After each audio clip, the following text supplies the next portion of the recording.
It does feel like every club in world football thinks that they have their own identity, their own sort of style, that the fans demand that whoever's in charge at the club play football the Celtic way, or the Man United way, or the West Ham way, or the Chelsea way, or the Barcelona way, or, you know, whatever it is it might be. And some of these things kind of exist, right? But it definitely does exist with Celtic. You know, when you think about playing football the Glasgow Celtic way, you're thinking about wingers that put you on the edge of your seat. You're thinking about wide players that are match winners, guys that have actual stardust in their boots and can make the seemingly impossible happen. The guys that can turn up in those crunch moments, in those crunch games, and make the difference. In the Celtic squad at the moment, it feels like we have two first choice wingers really at the peak of their powers that are definitely in the best 11. We don't really have guys in now that are kind of, he's okay, and this other guy on the bench, maybe he's coming through, might displace him, and all the rest of it.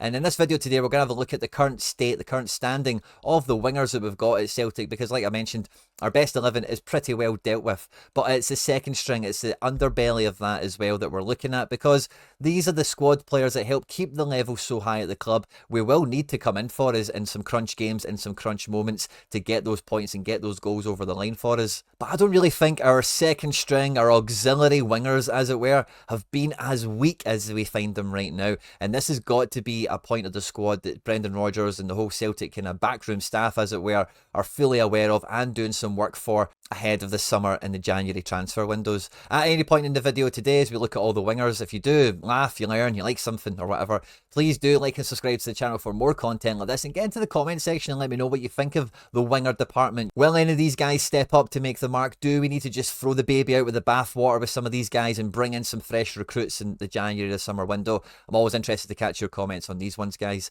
And yeah, let's just get stuck straight into it. Because this time last year, it felt like we had 1,000 wingers on our books, and in this summer's transfer window, we had a lot of those players leaving the club, the likes of your Haksabanoviches and your Mikey Johnsons and, you know, whoever else you want to throw into that equation, Marco Tillios and whatever else. And as we find it now, it is very thin, it's very threadbare when it comes to actual headcount, and subsequently when we look at it in a bit more detail, the quality that we have to supplement the best 11. I think it's quite clear to see that Daizen Maeda is on for his best season at Celtic so far. He's got 2 goals in the league, 2 goals in the League Cup, and 2 goals in the Champions League already. For a player that we know leaves absolutely everything on the pitch and gives us all to the cause. Despite lacking a bit of technical finesse and a little bit of dribbling guile here or there, Daizen is firmly a fan's favourite, and he is putting the ball in the back of the net. He is a guy that comes up clutch for us in all competitions, in the biggest moments against the biggest opponents. But in the absence of him not really being like a winger's winger, he's much more of a kind of wide forward. Obviously, we know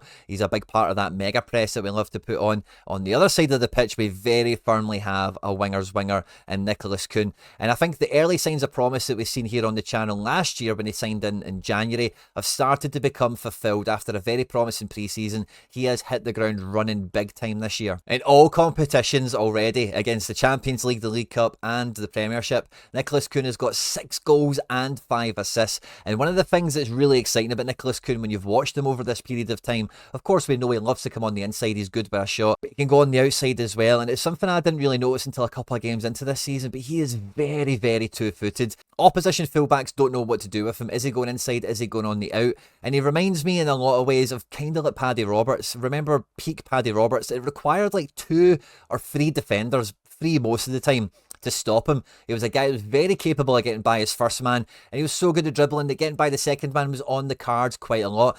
And Nicolas Kuhn has that level of threat, but his delivery, he's got a lovely variety of delivery, of pass selection, of cross options that he has. We all know he's got a nice kind of dinked ball out here from the right hand side that he likes to float in, but also coming inside, he can spray it into the back post. He's very proficient at linking up with the fullback and Alistair Johnson. He's building a really good partnership with Engels. You can really see that develop in this little kind of wide right triangle that we've been building. And really for me, Kuhn has been the most important player in the squad this season, because he is the guy that has a bit of magic in him, somebody that can do something unexpected, that can constantly have the defence in 2 minds about what he's doing and how he's going to try and, you know, open them up, as it were, to create chances for the rest of his team. And I think this solidarity now that we have between Daizen on the left and Kuhn on the right gives us a great platform to build the rest of the team around, to get some cohesion and to get some really good form. But where that starts to fall down is when we get into the 60th, when we get into the 70th or the 80th minute, and we do need to make some subs. It is going to show its face again as well if we cannot start these guys, if we need to rest them, if they get injured or they're missing and all the rest of it. Now, James Forrest has quite quickly became the first in line, the first guy off the bench to come and supplement the minute management or the squad rotation for both of these players, whether it be on the right or on the left. And, you know, James Forrest, for any of the negatives that he has, like, he's not quite as quick as he used to be. He's not amazing at dribbling and all the rest of it. He's got that experience, he's got that know-how, and he is decisive. He is a guy that does get to the byline and make assists. He is a guy that gets into the box and puts the ball in the back of the net. And it feels like playing the last 20 or 30 minutes of games really does suit what he has left to offer here, which is all good and great. And for a homegrown academy legend of the club, as it were, it's great to see he's still got a valuable place in the squad. But when we go to the other side of the pitch, we really don't have that at all. Yang's come off the bench like 4 or 5 times and he's clocked like 104 minutes of playtime so far this season.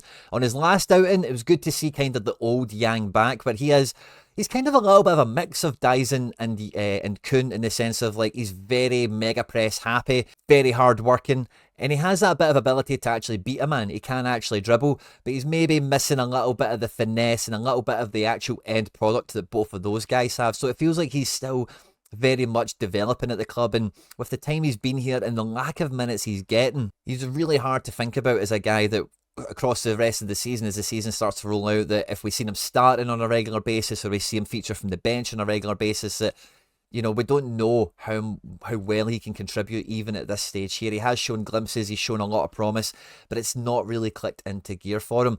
And then the next bit of focus then comes on to Luis Palma, who has played 109 minutes across the league and the League Cup, but didn't make it off the bench ever in the Champions League, whereas Yang has. And Luis Palma, like, I've been a critic of him on this channel really since he signed. It doesn't feel like a winger. He's never really felt like a winger. And the thing that's always gave him, it gave him credibility, it gave him fanfare and support at Celtic is boots. Like, this guy has an eye for a pass. This guy can take a shot, but he cannot dribble. He cannot go by anyone. And in terms of wing play, like, anything you would want from a winger, especially a Celtic winger, especially a guy wearing the number 7 jersey, he just doesn't really offer any of these things, and it feels like maybe his time might be up now. Because the standard that Daizen Maeda and Nicolas Kuhn are starting to set, this is the standard that the next in line, if we have anyone coming through the academy or any other transfers that we look to bring in, this is the play style and the level, the standard that has to be met, has to be adhered to. Because as we've seen throughout the rest of the Celtic squad, Brendan really does like to have 2 guys that are very similar. It's not just having 6 midfielders or 8 defenders or all the rest of it. It's guys that actually play, like we spoke about in a previous video about Taylor and Valley and even Mitchell Frame in the B team, how they all have the same instructions, the same tactics, the same training program you can see for that position. And for the front line, this will be why Palma isn't getting a look in, because he cannot do what Kuhn does. He can't take a guy on the inside or on the outside, whether he's on the left or on the right for that matter. He's not like Yang, where he's got that blistering pace to get you up the pitch. He's not got that ability to do the bit of the mega press or even just be decisive in the box and put tap-ins away like Daizen Maeda. Now, he's been on the timeline, I suppose, this week with his dad saying he's deleted social media and he's going to knuckle down and take things seriously and all the rest of it. But this is a guy that Celtic didn't really scout. He was brought to us, as I understand it from the reports at the time, by Izaguirre, who's a Honduran national as well, of course, as Luis Palma, and Georgios Samaras, who's obviously Greek, and this guy was playing in the Greek league before. And you can see the promise of potential that this guy has in terms of his shot power, his shot accuracy, and, you know, crossing and, you know, this dead ball stuff. You know, he really does feel like the negative stereotype of like a David Beckham type. And in that situation, like, Beckham wasn't actually as bad as the stereotype would allow you. Beckham could still put a tackle in, he could still put it about, he was still smart on the ball. And this guy, for the longest time, it felt like when he first came to Celtic, he wasn't taking it that seriously. It was more in kind of like, oh, I've made it into the big time and, you know, all that kind of caper. And I think, looking at the lack of minutes that Palma's got at the moment, I think his future is over now at this point. We'll see how it goes, throughout the rest of the season, if he starts to feature a little bit more, if he does screw the nut, and if we can get a little bit more out of him. But for me, the guy isn't really a winger. And when we put Palma to one side, we think Yang has probably ran his race, and we know we're not going to get any more out of Forrest. Then the forward wide areas are really bare. There's not actually much cover here. There's not much depth for protection in case anything negative was to happen. And then my mind starts to cast into the likes of Alex Valley as we look at it now, because Valley wears the number 11, and From what we've seen of him and from what we see of his profile when he was at Levante last year, this is a guy that maybe in our darkest hour, if we did have a real injury crisis pile up or we had to really rotate the squad around or something like that, I would probably fancy Valley to get some minutes on this left-hand side to give Daizen a rest or to change things up in a match. Certainly over Palma, and I could see it happening maybe over Yang, depending on how the club feel about him internally. It's also hard to know that from the outside looking in. But beyond Valley, there really isn't many, if any, other options you could look at putting in this front line as being actual wingers that keep the style of play consistent, keep the level super high, and, depending on what the situation is that we're talking about, where maybe we don't have our first choice wingers available, would be guys that you'd be confident you could put into that position. I'm sure somebody like Hatate could fill into the forward line because of the press job he does. Maybe even as an argument, you could probably hide McKeown out in one of these areas as just being a super advanced midfielder, similar to maybe what you'd think of as Hatate doing out there. But with the goals and assists that Daizen Maeda's brought in so far this season, as well as Nicolas Kuhn, like I've mentioned already, this is a very distinct Celtic thing that Brendan Rodgers is trying to, make sure is a big part of his current squad, his current philosophy. And because so much of our attacking play is built on the abilities, the talents and the tactics around having those guys in, once we get to January, I would firmly expect us to be bringing another winger into the squad. Forrest will still be getting the minutes that he gets, but it does feel the likes of Yang and Palma, maybe that's what we'll call them, Pangma. But sadly, it doesn't feel like there's an easy solution to this problem, whether it be from the academy. We actually do have some really exciting wingers in the B team at the moment, but from what I've seen of them, I don't think they're quite there to maybe cover over some of the cracks that we've got here. And as you look across the Premiership at the moment, I don't think there's a Luke McKeown, as it were, at another club that we could bring in January that would fill in at left mid or left wing or left forward, whatever you want to think of it as, for that cover and give that McKeown factor to that position. I don't think that guy is there at the moment, which means Celtic will need to look further afield. I've hopefully been scouting around European and world football so that, really, when the time comes to get reinforcements in the January window before we have our final 2 Champions League games. And as we know, we've always got a derby around the turn of the year, and in that festive period, coming out of December into January with no winter break this year, is always the time where that extra little bit of rocket fuel that a new signing that can come in January can give you